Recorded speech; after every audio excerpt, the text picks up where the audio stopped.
Marinduque sa panahon ng Espanyol. Noong panahon ng Espanyol, ang Marinduque ay hindi pa hiwalay na probinsya. Bahagi ito ng lalawigan ng Tayabas. Ang Marinduque ay nasasakupan ng lalawigan ng Tayabas na ngayon ay Quezon. Isa lamang ito sa mga partido o distrito ng Tayabas.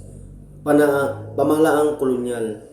Pinamumunuan ito ng mga opisyal na Espanyol sa ilalim ng pamahalaang kolonyal at ang lokal na pamahalaan ay pinangasiwaan ng mga gobernador silyo at kabisa de barangay. Kristyanisasyon.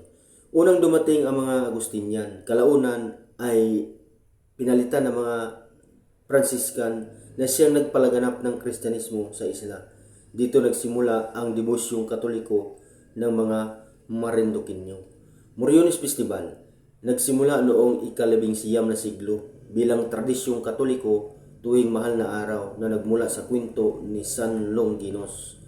Kabuhayan, kilala ang Marinduque sa pagmimina ng ginto at agrikultura kahit bago pa dumating ang mga Espanyol at ipinagpatuloy ito noong panahon ng kolonyasismo.